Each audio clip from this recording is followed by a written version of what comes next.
Hello, अस्सलाम वालेकुम। मैं प्रोफेसर शमीम अहमद अपने YouTube channel forum for secular democracy and social justice पर आपसे मुखातिब हूँ। आज मैं बात करूँगा on present UP political scenario. Present UP political scenario और उसमें अखिलेश के लिए ये क्या खतरे की घंटी है। जो आज के हालात हैं उसके बाद होगी कि क्या सिनारियो है और अखिलेश के लिए, इसके लिए, समाजवादी पार्टी के लिए इसके क्या असरात नज़र आ रहे हैं इस वक्त। देखिए, यूपी में दो ही मेजर अपोजिशन पॉलिटिकल पार्टीज हैं, एक समाजवादी पार्टी और कांग्रेस। नो डाउट अभी तक समाजवादी पार्टी यूपी में नंबर 1 अपोजिशन पार्टी है और कांग्रेस का अभी बेस बहुत कम है। This is the ground reality. अब जहाँ तक सवाल बीएसपी का है, बीएसपी अपोजिशन का हिस्सा नहीं कहला सकती है और ना लोग यह गलत फहमी में रहें कि जो अपोजिशन यूनिटी या अपोजिशन अलायंस होगा मायावती उसका एक हिस्सा बनेगी। मायावती का जो अब तक हिस्ट्री रही है वो बहुत ही अपॉर्चुनिस्टिक और जो दिल्ली में पावर में है उनकी दहशत में रह कर के वो काम करती हैं। उसकी वजह वही है कि उनके ख़िलाफ़ बड़े भारी चार्जेस हैं। तो अगर आप इनकी एक्टिविटीज़ देखिए, इनकी पूरी पिछली हिस्ट्री देखिए, तो सबसे पहले तो इन्होंने 2003 में गुजरात इलेक्शंस में मोदी जी के लिए कैंपेन किया और वहाँ इन्होंने कहा कि मोदी जी ने जो 2002 में गुजरात में किया वो बिल्कुल सही किया। वो क्या हुआ था उस वक्त? वहाँ एक बहुत बड़ा जेनोसाइड हुआ था जिसमें मुस्लिम्स की मास किलिंग हुई थी और यहाँ तक गई कहिए कि अगर मैं भी मुख्यमंत्री होती गुजरात की तो मैं भी यही करती। तो ऐसा नहीं, लोग भूल जाते हैं, ये चीज़ें याद रहती हैं। उसके बाद आपने 2017 के इलेक्शन के बाद 19 के बाद कहा कि मुसलमान जो है वो कट्टरपंथियों को वोट देता है। तो मैंने ये सोच करके कहीं ये कट्टरपंथी ना जीत जाएं तो अपना वोट बीजेपी को ट्रांसफ़र करा दिया था, ये कहा इन्होंने। अब थर्ड टाइम अभी जो म्यूनिसिपल कॉरपोरेशंस के इलेक्शन हो रहे थे, इलेक्शन से कोई एक हफ़्ता पहले आपने बयान दिया जो सभी अखबारों में आया, जिसमें उन्होंने कहा कि सपा को हराने के लिए मैं किसी भी हद तक जा सकती हूँ, अगर ज़रूरत पड़ी तो मैं बीएसपी को भी, मैं बीजेपी के साथ भी जाऊंगी और बीजेपी को मदद भी करूंगी, विच शी हैज़, जो उन्होंने कहा उसे करके भी दिखाया। आपके सामने है कि 17 जो म्यूनिसिपल कॉरपोरेशन है में से 11 मुस्लिम्स को टिकट दिया। 11 तो किसी तरह बैठते ही नहीं, मोर देन 50% मुसलमान तो हैं ही 20%, और लोग आज कहीं में भी 20% भी हिस्सा नहीं मिलता। लेकिन आप कितनी लार्ज हार्टेड हैं। यही आपने 2022 में असेंबली में किया कि 100 से ज़्यादा टिकट मुसलमानों को दिए। वही आपने यहाँ किया कि 17 में से 11 टिकट तो कॉरपोरेशंस के लिए। इसमें दो मकसद हैं। एक तो मुसलमान को फाइनेंशियली इकोनॉमिकली बर्बाद करना, चूँकि आप मोटा पैसा लेकर के टिकट देती है। दूसरी चीज़, उन मुसलमानों को इसलिए दिया कि वो मुसलमान वोट को काटेंगे और उससे मुस्लिम वोट बर्बाद होगा और बीजेपी जीतेगी। तीसरी चीज़, अगर आप सब जगह चेक करिए जहाँ जहाँ भी मुस्लिम कैंडिडेट्स थे, फॉर एग्जाम्पल इन अलीगढ़ में समाजवादी के कैंडिडेट को 1,37,000 के वोट तकरीबन वोट मिले हैं और बीएसपी को ओनली 47,000 वोट मिले हैं। तो ये 47,000 में मुसलमानों का जो टोटल वोट है, जो टोटल वोट पड़ा उसका अराउंड 20-30% मायावती को चला गया, चूँकि कैंडिडेट मुसलमान था। लेकिन 70-80% जो वोट गया है वो समाजवादी को गया। और दलित का मुश्किल से जो टोटल वोट है उसका 10% भी बीएसपी को नहीं गया, वो सीधा डायरेक्टली बीजेपी को गया। दैट इज़ द रीज़न कि इतना वोट बीएसपी के कैंडिडेट को मिला। और यही और जगहों पर भी सब हुआ। अब ये आगे बढ़ें। समाजवादी को 2022 में अराउंड 90% मुस्लिम वोट मिला। इन इलेक्शंस में भी बहुत अच्छा वोट मिला। लेकिन उस 95% वोट मिलने से क्या अखिलेश जी गवर्नमेंट बना चुके? नहीं। देखिए, अखिलेश जी की पार्टी इस वक्त समाजवादी पार्टी नो डाउट सबसे बड़ी है, लेकिन जहाँ तक वोट बैंक का सवाल है, मायावती का तो थोड़ा बहुत वोट बैंक है। उस वोट बैंक को वो इस्तेमाल नहीं करती, वो बीजेपी को ट्रांसफ़र कराती है या समाजवादी को हराने के लिए इस्तेमाल करती है। लेकिन समाजवादी का तो अपना कोई वोट बैंक है ही नहीं है ऑलमोस्ट। समाजवादी का यादव वोट जो है टोटल 8% के आसपास है। 8 में से 2 या 3% ऑलरेडी बीजेपी में है, तो दे हार्डली हो 5%। बाकी तो वो कूदते हैं मुसलमान के वोट पर हैं। मुस्लिम्स को वो अपना वोट बैंक समझते हैं और उसके बलबूते पे आप कूदते हैं। लेकिन हो क्या रहा है?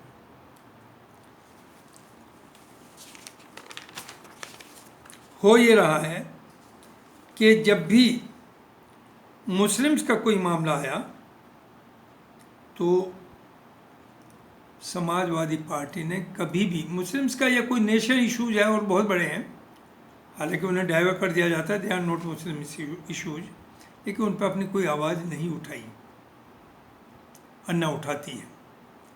सेकेंडली, आपने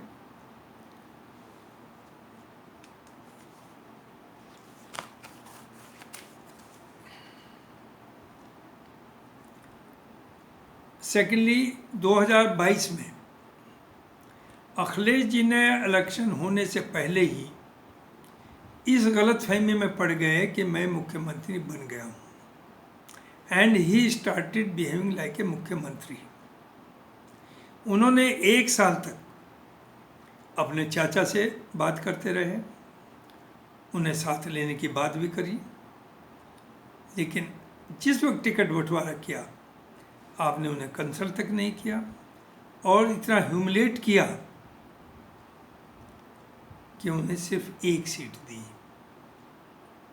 अब दूसरी तरफ आइए भीम आर्मी का जो चीफ है चंद्रशेखर आज़ाद, इज ए दलित, एक नौजवान लीडर है, उभरता हुआ लीडर है।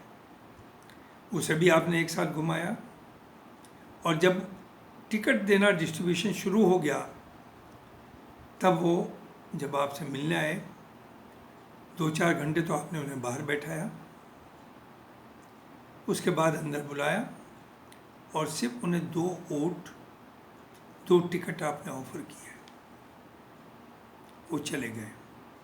देखिए, नो डाउट जो तकरीबन 20% वोट है मायावती का इस वक्त दलित का, उसमें ऑलरेडी 8-10% तो बीजेपी के साथ है, लेकिन बाकी जो वोट था, और जीत हार जो होती है वो 1 या 2% या 3% वोट से होती है। तो मैं नहीं कह रहा हूँ कि चंद्रशेखर कोई सब वोट ले आता, लेकिन अगर वो 5% भी वोट ले आता तो आपके कैंडिडेट जीतते और आपकी मेजोरिटी आती। देखिए, आपको तो गलत फहमी थी, मैं क्यों किसी से बंटवारा करूं, क्यों किसी से हिस्सेदारी करूं, क्यों किसी का एहसान लूं। आपने तो उसे ह्यूमिलेट किया और नतीजा आपके सामने है। उसके बाद तीसरा कैंडिडेट था, वो था इमरान मसूद फ्रॉम सहारनपुर। वो और उसका एक साथी जो सिटिंग एमएलए था कांग्रेस के टिकट पर, और इमरान मसूद भी एक जनरल सेक्रेटरी था नेशनल पार्टी कांग्रेस का, जो अपने में बहुत बड़ी चीज़ है, वो उसे छोड़ के आया आपके साथ, और आपने जो उसका सिटिंग एमएलए था उसे भी टिकट नहीं दिया। इसे तो दिया ही नहीं, इमरान मसूद को उसे भी नहीं दिया, तो कितना ह्यूमिलेशन है। और नतीजा क्या हुआ? वो भी खुदगर्ज हैं, वो भी मौका परस्त हैं, वो भी वक्त को देखते हैं। सहारनपुर का जो एरिया है उसमें बीएसपी और मुसलमान ये सोचते हैं कि हम मिल करके जीत जाएंगे दलित वोटर को, तो उसने बीएसपी ज्वाइन कर ली। हालांकि निकाय चुनाव में जो हुआ सबके सामने है, जो उन्होंने अपनी कैंडिडेट खड़ी करी थी वो हार गई। अब उसके बाद दूसरी चीज़ ये है अखिलेश जी के साथ जो प्रॉब्लम है सबसे बड़ी, कि ये लोगों का विश्वास खोते जा रहे हैं। वोटर ये एक्सपेक्ट करता है कि उसका लीडर बहुत ही दबंग हो और बुरे वक्त में उनके साथ खड़ा हो। अखिलेश जी ना तो दबंग लीडर हैं और न ही ज़मीन से जुड़े हुए लीडर हैं। मुलायम सिंह जी बिल्कुल अलग थे, वो ज़मीन से आए थे, ज़मीन से उठे थे, पार्टी बनाई थी, बड़ी मेहनत की थी, और शिवपाल जी ने कंधे से कंधा मिलाकर के उनका साथ दिया था। तो ईमानदारी की बात तो ये है कि अगर उनका सक्सेसर कोई होता तो वो शिवपाल होते, लेकिन पुत्र मोह था। और तो 2012 में मुलायम सिंह जी के नाम पर मिला था, इस पर मिला था कि वो मुख्यमंत्री होंगे, लेकिन उन्होंने सडनली नाम दे दिया बेटे का, पुत्र मोह से सेटल करना था। और इन्होंने गवर्नमेंट चलाई 5 साल, काम भी किया, लेकिन यह गलतफहमी ये हो गई कि ये बहुत बड़े पॉपुलर, बड़े ज़मीन से जुड़े हुए नेता हैं और जो चाहेंगे डिक्टेट करेंगे वो चलेगा। मुलायम सिंह जी में खूबियाँ थी, वो डांटते थे लेकिन उसमें प्यार होता था, हर आदमी को गले लगाते थे, हर कम्युनिटी का ख्याल रखते थे, अपना भी काम करते थे, दूसरों का भी काम करते थे। अखिलेश जी में वो खूबियाँ नहीं हैं।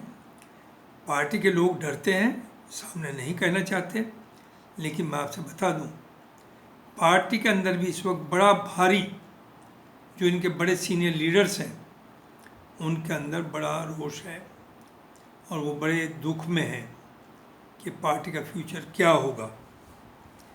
तो इसलिए नॉट ओनली दिस, अब अगर आगे बढ़े, अखिलेश जी ने क्या किया 5 साल में।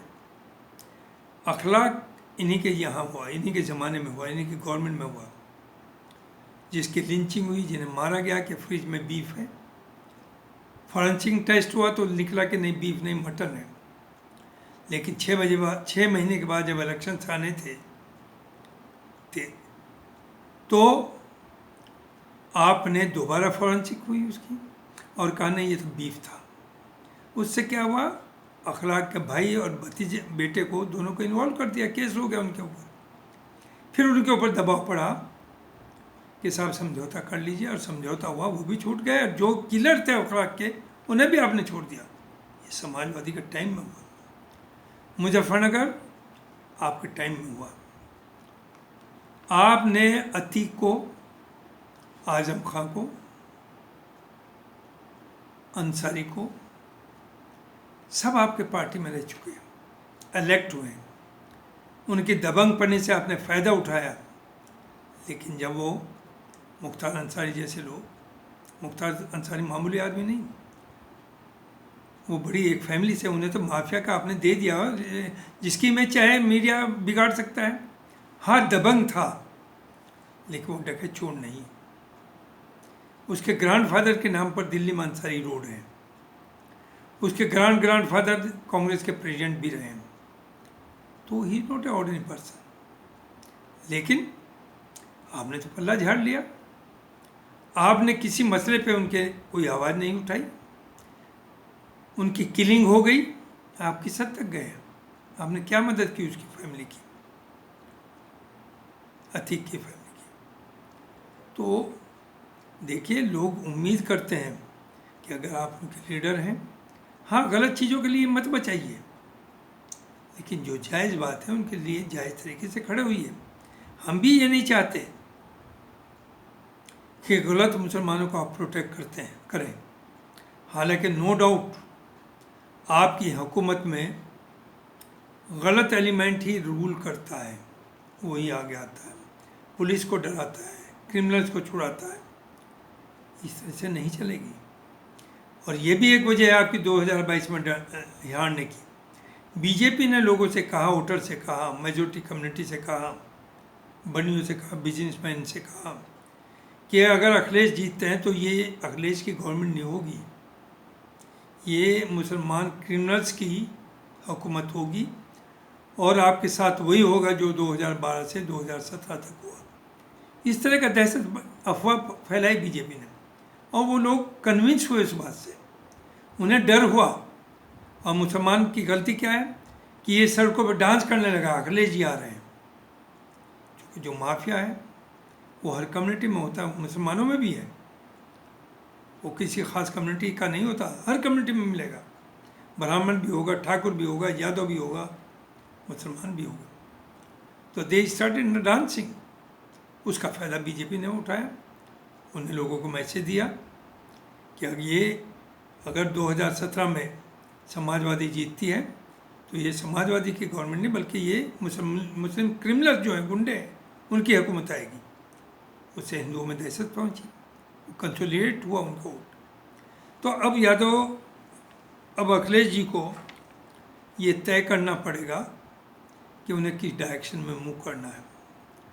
अखिलेश जी बगैर कुछ करे, बगैर किसी मेहनत के चीफ मिनिस्टर बने थे, तो वो गलतफहमी छोड़ दें कि वो एक मास लीडर है। He is not a mass leader. ये सिर्फ और सिर्फ मुसलमान जो कमीशन एजेंट हैं, दलाली करते हैं, उनका प्रोपेगेंडा है, या दहशत दिखाते हैं या कुछ वो माहौल दिखाते हैं जो मुस्लिम साहब से जुड़े हुए हैं। अदरवाइज़ आपने सब जो कुछ किया है वो सबके सामने है। अब आपके लिए एक ही रास्ता है और जो एक अच्छा रास्ता है, क्योंकि हम नहीं चाहेंगे जिस मुलायम सिंह ने इतनी बड़ी पार्टी को खड़ा किया है कि वो ऐसे ही बर्बाद हो जाए। उसे अगर चलाना है तो आप शिवपाल जी को बड़ी जिम्मेदारी दीजिए, चंद्रशेखर आज़ाद को अपने साथ लीजिए और जितने अच्छे लोगों ने पार्टी छोड़ी है उन्हें वापस लाइए। नॉट ओनली दिस, मुसलमानों को अपना वोट बैंक मत मानिए। उनके लिए अगर आप आवाज़ उठाएंगे तो अब वो आपके साथ रहेंगे। शायद आपके पार्टी के मुस्लिम लीडर आपको ना बता रहे हों, मैं आपको मैसेज देना चाहूँगा। इस वक्त बाय एंड लार्ज यूपी के मुस्लिम्स में कर्नाटका इलेक्शन के बाद ख़ास तौर से एक जहन बन रहा है कि they have to vote for Congress. Congress जीते या हारे, कांग्रेस को वोट देगा मुसलमान बाय एंड लार्ज, तो आपका वोट बैंक कहाँ रहेगा? आपको तो 10 सीट ना मिल पाएंगी। लिहाजा आपके लिए ज़रूरी है जो आपने एक राग गा रहे थे कि साहब विदाउट कांग्रेस, विदाउट बीजेपी हम एक फ्रंट बनाएंगे, थर्ड फ्रंट बनाएंगे। थर्ड फ्रंट आप कोई नहीं बना सकता। कांग्रेस के बगैर कोई फ्रंट मुमकिन ही नहीं है। नेशनल पार्टी अगर है तो वो कांग्रेस है और कांग्रेस के साथ आना पड़ेगा आपको अगर आपको सर्वाइव करना है। हाँ, अगर आपको बर्बाद होना है तो मत आइए। और आप हिरस ना करें ममता की या केसीआर की।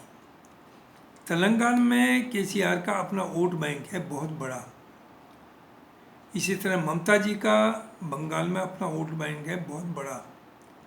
आपका वोट बैंक सिर्फ मुसलमान है। अगर वो खिसक गया, जो खिसकेगा और जो खिसकना शुरू हो गया है, ये ग्रास रूट लेवल तक बात है। इवन समाजवादी के जो बड़े पुराने वर्कर्स हैं उनका जहन अब बदल रहा है। वो कह रहे हैं कि साहब समाजवादी बर्बाद हो गई, आपने कांग्रेस से अलायंस किया, आप फेल हुए, तो जिम्मेदारी किसे लेनी चाहिए? आपको ना। आपने मायावती से 2019 में अलायंस किया और गठबंधन का आपने नारा लगाया, क्या हुआ? हारे ना। उसके बाद आप कह रहे हैं कि मैं किसी से अलायंस नहीं करूँगा 2022 में, ना मायावती से ना कांग्रेस से। असर देख लिया आपने अपना। तो आप ये ऐसा ना करें। लोग आपसे अभी भी मोहब्बत करते हैं, लोग आपको चाहते हैं कि आप यूपी की अगवानी करें, लेकिन उस अगवानी के लिए आपको एक तो एरोगेंस छोड़नी पड़ेगी। आप अपने को लोगों से, हर तबके के लोगों से बुलाएं, उनसे मिलें, उनके घरों पर जाएं, उन्हें अपने यहाँ बुलाएं। जो मैंने कहा पहले भी, अब फिर दोहराता हूँ कि शिवपाल जी एक ज़मीन से जुड़े हुए हैं, जिन्होंने लाठियाँ डंडे खाई, जेल गए और मुलायम सिंह से कंधे से कंधा मिला करके आगे बढ़े। तो as a matter of fact तो 12 में मुख्यमंत्री या तो होते हैं मुलायम सिंह या होना चाहिए था शिवपाल को, लेकिन चलिए आप हो गए। और शिवपाल जी की भी ये लार्ज हार्टेडनेस है कि जो उनके साथ 2022 के इलेक्शन में हुआ, उसके बावजूद वो फिर आपके साथ आ गए और उन्होंने बाई इलेक्शन में भी बड़ी मदद की मैनपुर उसमें आपकी वाइफ के लिए, डिम्पल के लिए। तो ये एक बहुत अच्छा साइन है, क्योंकि अगर फैमिली में बिखराव होता है तो आपकी बर्बादगी तय है। इंटरनल कन्फ्लिक्ट नहीं होनी चाहिए, अवॉइड करनी चाहिए। तो आप अपनी फैमिली को भी साथ लें और लोगों को भी साथ लें, मोहब्बत प्यार से उनके बुरे वक्त में खड़े हुई। मुसलमानों की लिंचिंग हुई 2000 में, कितनी हुई, कितने लोग मारे गए, आपने कोई आवाज़ उठाई? हिसाब की बात होती है, आपने कोई आवाज़ उठाई? आप लॉ जिहाद की बात हो रही है, हेट्रेड की बात हो रही है, आपने कोई बात उठाई? अब आप यूनिफॉर्म सिविल कोड की बात करते हैं, आप उस पर कोई कुछ नहीं बोलेंगे। देखिए एक बात, ये 2 चीज़ें और क्लियर कर दूं। Uniform civil code BJP implement कर ही नहीं सकती, और अगर करना है तो नेशनल लेवल पे करे। अब इन्होंने तरकीब निकाली, स्टेट लेवल पे आप बात कर रहे हैं। It is a national issue. जब आप कहते हो तो आप सेंटर से करिए ना, सब स्टेट पे लागू करिए यूनिफॉर्म। आप जिंदगी में नहीं कर सकते, क्योंकि साउथ में मामा की शादी सगी भांजे बहन की बेटी से सबसे पवित्र और अच्छी शादी मानी जाती है। नॉर्थ में आप गोत्र में भी नहीं करते। तो लाइए, तो आप वही बात आती है आपकी बीफ की, काउ स्लॉटर, हम आपके साथ हैं। आप धोखा ना दीजिए लोग। आप अखिलेश जी, आपको बोलना चाहिए इन सब चीज़ों पर। काउ स्लॉटर अगर बीजेपी को लाना है तो नेशनल लेवल पे लाएं। आप नॉर्थ ईस्ट में जाते हैं तो कहते हैं, उन्हें यकीन दिलाते हैं कि बीफ की कमी नहीं होने देंगे, आपको जितना बीफ चाहिए हम देंगे, चाहे हमें बाहर से लाना पड़े। आप गोवा में जाते हैं, कहते हैं बीफ की कमी नहीं होने देंगे। और नॉर्थ इंडिया में आप कहते हैं कि अगर गाय की तरफ आँख भी उठाई तो हम जान ले लेंगे, और कितने लोग जान ले लें। तो ये जो डबल स्टैंडर्ड आपका है, ये चलेगा नहीं। काउ स्लॉटर बैन करना नेशनल लेवल पे करिए, और हम आपके साथ खड़े होंगे कि गाय के ऊपर कोई हाथ न रखे। और हम चाहेंगे अगर उसके बाद जब आप बैन कर दें नेशनल लेवल पे, अगर कोई गाय स्लॉटर करता है तो उसे फांसी दीजिए, चौराहे के ऊपर दीजिए, हम आपके साथ हैं। लेकिन आपकी नीयत साफ नहीं, आप सिर्फ डिवाइड कर रहे हैं सोसाइटी को, बीजेपी। वरना मुसलमान को क्या परेशानी है? मुसलमान तो बीजेपी को वोट दे सकता है। सब पार्टीज हमारे लिए एक जैसी हैं। सिर्फ बीजेपी ये बातें छोड़े जो हेट्रेड क्रिएट कराती है। एक तरफ हम मोहब्बत प्यार की बात करते हैं, एक तरफ आप कहते हैं पसमानदा मुसलमान का को गले लगाना है, 60 पार्लियामेंट्री जो मुस्लिम डोमिनेटेड उसमें जाके मुसलमानों से मिलना है। दूसरी तरफ आप ये सब कर रहे हैं। कहीं हिजाब की बात है, कहीं हलाल मीट की बात है कि हलाल मीट नहीं बिकेगा। तो ये बीजेपी की जो वजह है, इस वजह से मुसलमान दूर है। अदरवाइज, लेकिन फिर भी मैं कहूँगा कि मुसलमान ये नारा लगाना छोड़ दे कि बीजेपी हराओ। न मुसलमान बीजेपी को हरा सकता है, न इन सो कॉल्ड अपोजिशन पार्टी को जिता सकता है। ये आपने 2014, 17, 19, 22 में देख लिया। बीजेपी अगर हारेगी तो वो तभी हारेगी जब हिंदू तैयार होगा उसे हराने के लिए। तो हमारा मकसद, मुसलमान इसमें अगवानी ना करें। आप दुश्मनी ना खरीदें, आप ये नारा लगाना छोड़ दें, आप दलाली ना करें कि बीजेपी हराओ। नहीं, बीजेपी का अगर अच्छा कैंडिडेट है उसे भी सपोर्ट दो। आप अच्छे कैंडिडेट को, अच्छी सोच वाले आदमी को सपोर्ट दीजिए। ये कहाँ की बात आ गई है कि मुसलमान के कंधे पे रख दिया बीजेपी हराओ। जब उनकी ठुकाई होती है तो ये so called secular party celebrate करती है कि अब साला जाएगा क्या ये मुसलमान, अब तो इसे आना ही हमारे पास है।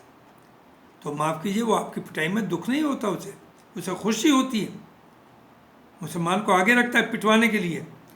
वैसे मुसलमान अनटचेबल है, वैसे मुसलमान का सिर्फ वोट चाहिए, मुसलमान नहीं चाहिए। तो इसलिए मेरा एक मैसेज अखिलेश जी को कि अगर आपको सर्वाइव करना है, आपकी पार्टी को सर्वाइव करना है, तो आपको बहुत लार्ज हार्टेड दिखानी पड़ेगी और कांग्रेस को अकोमोडेट करना पड़ेगा। और 80 सीट्स हैं आपकी यूपी में, 80 में से आप 50 पर इलेक्शन लड़िए और 30 जो है अपने एलाइज को दीजिए। हम नहीं कहते कांग्रेस को 50% दीजिए, कांग्रेस को 20-25 सीट दीजिए, आप आज़ाद को दीजिए, दूसरे साथियों को दीजिए। लेकिन अगर आप सोचें आप 80 जीत लेंगे और आप इस ख्वाब में, इस लालच में आ गए, तो आपको 10 सीट नहीं मिलेगी। लिख के नोट कर लीजिएगा आज, चूँकि जो आपका BSP का कैडर है वही खिसक जाएगा। तो अगर इस वोट को आपको अपना इंटैक्ट रखना है, यूपी पर रूल करना है, तो आपको पार्लियामेंट में कांग्रेस से अलायंस करना होगा, कांग्रेस को सीट्स देनी होंगी, अकोमोडेट करना होगा, उसे अपना लीडर मानना पड़ेगा। हाँ, स्टेट में कांग्रेस की जिम्मेदारी होगी कि वो आपको सपोर्ट करे और आपको मुख्यमंत्री बनाए। बहुत बहुत शुक्रिया, ये मुझे कहना था। मे बी कुछ मेरे हार्श वर्ड्स होंगे, लेकिन they no way out. I try to speak truth. जो ज़मीनी सच्चाई है मैं उसे बोलने की कोशिश करता हूँ। हो सकता है कहीं कहीं मैं भी बहक जाता हूँ, इंसान हूँ, गलती होती है, लेकिन सच्चाई ये है कि पार्टी के लोग कभी भी अपने लीडर के सामने सच्ची बात कहने की हिम्मत ही नहीं करते। एंड ख़ास तौर से मुस्लिम लीडर्स जो हैं वो तो डरते हैं, वो तो सिर्फ दलाली का काम करते हैं। Majority of them, they are very few of them are honest. वो थोड़े से लोग हैं पक्के सच्चे हैं जो बाकी पार्टी से मोहब्बत करते हैं, यू आर कमिटेड है। अदरवाइज बाकी तो अब अपने मामले में पड़े हुए, उन्हें ना कम्युनिटी से लेना है कुछ, ना पार्टी से लेना है, पावर को एंजॉय करना है। दे आर ब्रोकर्स, उन्हें मुल्क को लूट करके अपने को अमीर करना है। तो ऐसे लोगों को थोड़ा सा कॉर्नर पे रखिए, अच्छे लोगों को अपने साथ जोड़िए। बहुत बहुत शुक्रिया, थैंक यू वेरी मच। आज की मेरी ये बात थी, शुक्रिया।